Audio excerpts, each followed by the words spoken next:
is your vlog. So Alright, let's do a vlog. Alright. Listen, if it wasn't for this dude, Darren, from Ireland, we wouldn't be here today. Yeah, So cheers, Darren. Big shout to Darren. He's a very welcome Big up boys. to you, my man. Yeah. Very welcome boys.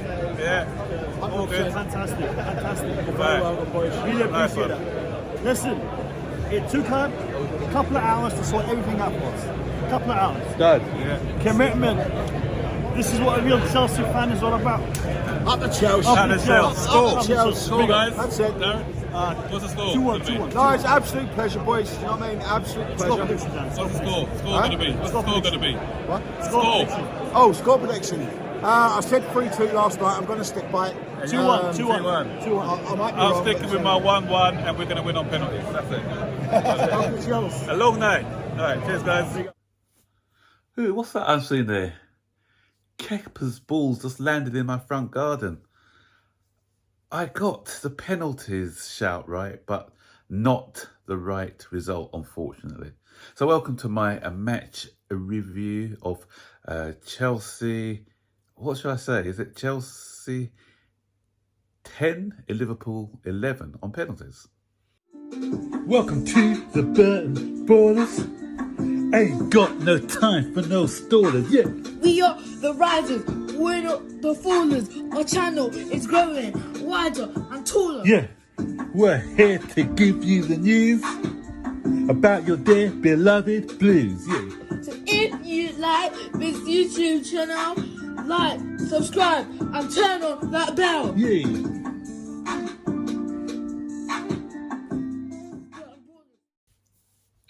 So guys, first of all, big shout out to Mo from the Blue Lounge for sorting me out with the tickets, courtesy of the governor, the boss, the main man, Darren. Thanks, Darren, for hooking us up. And also for Josh as well. Great time out with the lads. And Sadiq from Worldwide Chelsea, he came along. We did some vlogging on his channel. So if you want to see some vlogging, go over to Worldwide Chelsea and have a look. If you haven't subscribed to his channel yet, do so. Got some good content on there. So anyway, let's talk about the match. Very good game of football, I thought. Both sides contributed to an excellent final. It's a pity the referee couldn't do the same. So it was, I'll say it was an even game. Liverpool had their chances, we had our chances. I thought Liverpool had more of the possession of the football, but we had the clearer chances. We had the more clear-cut chances than they did. Good displays all around from some of our players. Brilliant double save by Mendy, fantastic. Thiago Silva was Thiago Silva, coming up against the other guy, the second best defender in the league, Van Dijk, but there's no question he's the best defender. I don't care, even at the age of 38, for me, best in the league. Kai Havertz is proving to be the player that I thought that he'll be. We've stuck with him. He's now coming into his own, and I think he's only going to get better and better. Today, I thought he led the line well. Great decisions. He was robbed of a couple of assists. I'll go into those misses in a moment. Kante, good and bad. Kante was covering a lot of ground, good positions, but his use of the ball, I thought, could have been a bit better. Kovačić, master, ran the show. He ran midfield. I thought he was the pick of the midfielders. So, yeah, looking at it, Chalobah, I thought had a great game as well. And this guy's maturing into a fantastic player. So, all over the pitch. Alonso as well. Alonso, he had Mo Salah in his back pocket. Mo Salah, was he even in the game? And apart from that shot that he had was brilliant save off the line by Thiago Silva. Apart from that, he wasn't really in the game. So that's all credit to Alonso, who I thought was decent defensively and going forward. I thought he was okay as well. Rudiger was his normal self. So as I was saying, I'm looking through throughout the 11, and there's not a lot, but there's two players who could have done better for me, and if they had done better, then we will be looking at a different result today. And those two players are Christian Pulisic and Mason Mount. Christian Pulisic, the problem with Chelsea is there's not a lot between us Liverpool or Man City. I keep saying that. And I know a lot of people are saying there's a big gulf. I don't think there's a big gulf. The difference is we are not clinical enough in front of a goal. It's cost us in our league, going for the league. So that's why we're out of contention in the league. And in this game today, we saw it. Big chances missed by us. With Liverpool's ones, excellent saves by Mendy. I don't think he had any clear-cut chances, but you could say because Salah didn't even have a chance, as I said, apart from the one that was off the line. The one chance that Sadio Mane had two. Could have done better with that header, to be fair. But that shot, which Mendy was miraculously saved. But that's what I'm saying. We had chances that we should have done better with. Right in front of goal, Christian Pulisic. He's got to put more on it. He has to put more power on it. That's in 6 minutes into the game. We go 1-0 up. We get that boost. And the way that we were defending today, I don't think Liverpool would have come back into the game. So he has to put that away. Mason Mount, 3 big chances. He's got to do better. A lot of people are saying that Mason Mount is a world-class talent, but he's not. He's just a decent pro at the moment. To go up to that next level, I know the world-class is used too much. I wouldn't even say world-class. To get to that next level from good to very good or excellent, he's got to be making better decisions. I've always said that with Mason Mount, with his final ball and with his goal scoring, he's got to be consistently better than what he's doing at the minute. I think he sometimes rushes too much.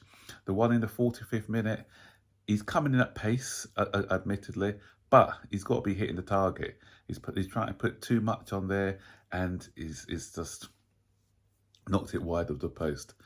The one in the 48th minute as well, he's got all the time in the world. He's got the whole of Wembley in front of him. He just has to have a bit more composure. He has to do better with that. Okay, hit the post, but from the position he's in, he's got the whole goal to aim at. That's got to be a goal. And then he had another shot where he's got to put a bend round it. He's hit it straight at the goalkeeper, not to the left or to his right. He's hit it straight at him. Adama Traore, he would be world class if he could pass and he could finish, but he's not. He's just a good, decent winger, and that's what's going to happen with Mason Mount. We'll just see him as a good player until he gets that end product. World class players have that end product. That's why they are world class, or that's why they're in the excellent bracket, because they consistently produce. And he's got to step up. I know he's still young. He needs to step up, and he's not beyond criticism. So a lot of people don't think that he can be criticised for bad performances. You've got to call out performances when they're not doing it. And today he had a poor day in the office. Another one who had a poor day in the office was the referee. No, I said he did okay in patches. He let the game flow. He was one of the ones who was responsible for letting the game flow. But he had two big calls that he got wrong. And the VAR. It's not only him, it's the people in the VAR. And that's what I'm saying. These people in the VAR are either corrupt or incompetent. It's one of the two. How is Naby Keita still on the pitch? That is as reckless a tackle as you can ever see. We've been on the end of that as before with Batshuayi and Maguire, when Maguire knew what he's doing. He's lifted his studs into the testicle area off Batshuayi. Nothing was done about it. And I'm just hoping that Trevor Chalobah can have children in the future, because that was a bad challenge in his private area. I felt for him, and Naby Keita knew what he's doing. Just go and watch Jimmy Floyd Hasselbank on Sky Sports to say this guy has slowed down and he's left his foot up dangerously. If that's not reckless, I don't know what is. It doesn't matter that it wasn't on his ankle. If it's on his ankle or on his knee, they call it. His testicle is part of his body, guys. So if he's getting kicked there, and dangerously as well, then yeah. And then even Trevor Chalobah had to tweet about it, saying he had to have stitches afterwards. Such was the ferocity of the tackle. And, this guy had to be seen red. And the fact that VAR didn't do anything about it, the fact that the referee was right in front of the challenge and he deemed it okay, questions have got to be asked. So that's the first bad decision he got wrong. The second decision that he got wrong, and VAR, was if you score with this part, the sleeve, okay? This part was onside, okay? The part that they draw a line on is a bicep. His bicep was where they drew the line. If he'd hit the ball, if he had touched the ball with his bicep and scored a goal, would it have been given? No, because it was said handball. I'm talking about if there was a Liverpool player, a couple of Liverpool players behind him, and he touched it with his bicep, knocked it in the ball, that would be ruled out. So why, when it's offside, is that deemed a part of your body? You cannot score with that part of your body. So that should have been given. So if you're measuring his bicep, why are you not measuring Van Dijk's bicep? You're measuring his bicep against Van Dijk's foot as well. That's another thing, you know. And you can see the blade of grass. You can see the grass, and you can see, you know, you don't need little lines and stuff. You can see that by the blade of grass that Van Dijk was clearly in front of Lukaku. And that's deemed offside. Ridiculous. The Liverpool one was the correct decision because Van Dijk has deliberately blocked Reece James from making a run. So I don't want to hear any Liverpool players, Liverpool supporters, going on, oh, what about the Matip one? Because he knew what he's doing. He's blocked him off. He's prevented his run. And by preventing his Reece James from running, it allowed, was it Naby Keita who got the header across? Had Naby Keita to come in and head the ball back to Van Dijk. So that's why that one was disallowed, okay? But no way should that Lukaku one have been disallowed. That's another poor decision. And you know what? Going on to the penalties, you know, it's quite funny because I think had Mendy been in goal, we probably would have won that penalty decision. I'm not saying that he should have been, because like all these people saying, why did Kepa come into goal? These are the same people. If Mendy had been in goal and they had won the penalty shootout, would have been calling for Kepa to go in. Kepa has twice, you know, every time he's had a penalty shootout, he's made some vital saves. So I you know, when Thomas Tuchel swapped them out, then I wasn't angry or annoyed by it. So the fact that we didn't win and Kepa didn't save a penalty, I can't be angry and annoyed about it either. But what I would say with Kepa is stop those antics. You know, he's telling them, pointing, and I know it's to try and put them off, but I think he was more concerned with those antics than he was about concentrating to save any of those penalties. And the reason I said if Mendy was in goal, we may have had a better chance, because Mendy doesn't really dive for the penalties. He always dives late. About 4 of those Liverpool penalties were put down the middle of the goal. So with Mendy not diving, then they'd have gone straight at him. So we may have won it. And it's, well, what is it with Chelsea goalkeepers and penalties?